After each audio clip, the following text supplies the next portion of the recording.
à ń sanjó ni ó dàbí bá mi. Mo ní àrà tí àwọn obìnrin ó fi ẹ̀yìn ọkùnrin dá. Ọlọ́run ni ó sọ pé tó. Sọ́ọ́rí obìnrin nínú ká keep secret number 1 ni àgùdù. Tí ìbá ṣe pọ́n bá mú obìnrin míì red-handed báyìí tí ọwọ́ bá ka mọ́ obìnrin míì gan tí ọwọ́ bá tún ka mọ́ gan bí ẹsẹ̀ yín ṣébè ní òtún mọ̀ yín sípò. Àrà tí wọ́n fi ayé ẹ̀yìn ọkùnrin míì dá. The funnest part of it ni wípé àwọn ọkùnrin tán bá wá lóyà jù àwọn máa ń kó sọ́wọ́ àwọn alágbàkú yìí. Àwọn máa ń kó sí ọwọ́ àwọn alágbàkú obìnrin báyìí. Ìyàwó mi SU ni kò rán tá à ń sọ yìí. Ìyàwó mi sírílẹ̀ ọ̀pọ̀lọpọ̀ wọn ń dó. Ẹ má jẹ́ àfi gbogbo ẹnu sọ wọ́n ń gbìyànjú. Kódà yóò yọ̀ lẹ́nu wípé àwọn tó rò pé ìyàwó tèmi wọ yẹtí ìyàwó tèmi kì í sírílẹ̀ kódà tẹ́ bá rí gan scarf ti gba fèsì rẹ̀. Tẹlòmíì gan jù tán múra half naked lọ. Ìyé èyí ní ìsìn só sírílẹ̀. Mo bèèrè lọ́wọ́ rẹ ni só sírílẹ̀. Àbí ìrí tó rí àǹtí tó yìn ìjọ sí tó bímọ mẹ́rin tí mẹ́rin ò sí tí èsì tọkọ nú wọn mẹ́rẹ̀ẹ̀rin. Ọ̀rí rí wípé ń wọ miniskirt àbí ń wọ microskirt. So ọ̀rí rí wípé pátá ní ń wọ̀ kiri. Àbọ̀ ọ̀rí nígbà tó mú máìkì dání nínú ṣọ́ọ̀ṣì nígbà táwọn áńgẹ́lì ò sọ̀kalẹ̀. Ẹ mọ́ sí mi gbọ́ òye ní gbogbo èèyàn o.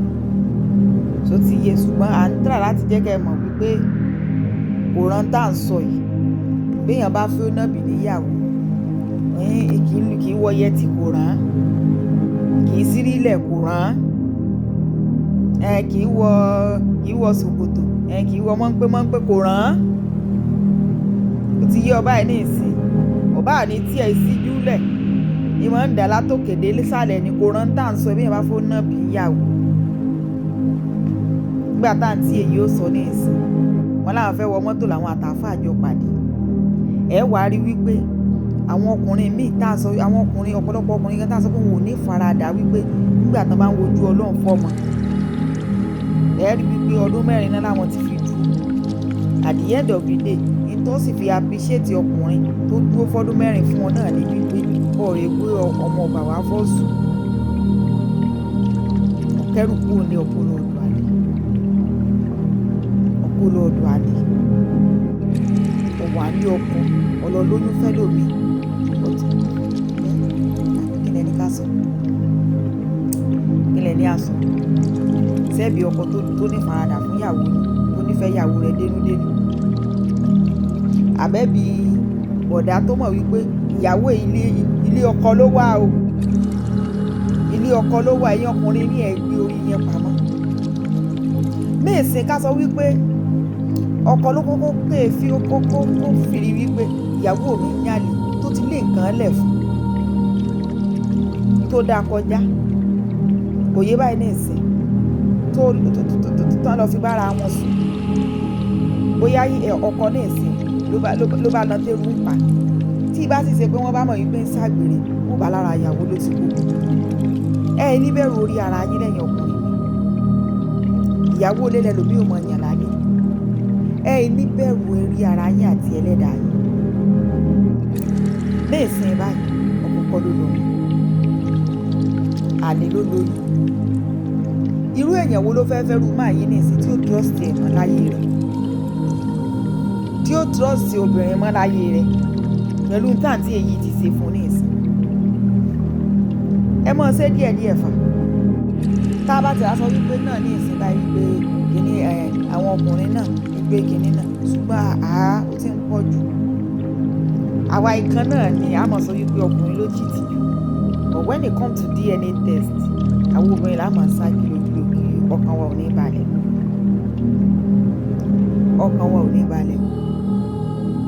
Kọ́lọ́n kó ṣàánú yín ni o.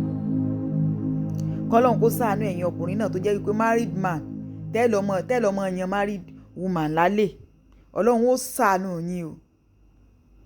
Ó yẹ kí ìjìyà kó wà fún o. Ọ̀rí single yàn lálẹ́ mọ́, married woman náà ni wọ́n náà tún wá mọ̀ yàn lálẹ́. Tán bá yàn ìyàwó rẹ náà lálẹ́, tí ìyàwó rẹ wá tó lọ lóyún àlè nínú ilé rẹ náà, sínú rẹ náà ó dùn sí. Ẹ mọ̀ ṣe díẹ̀díẹ̀ o. Awítà ìwí ní ìsìn wọ́n lóbìnrin lọ́tọ̀ obìnrin, ọkùnrin náà lọ́tọ̀ ọkùnrin o.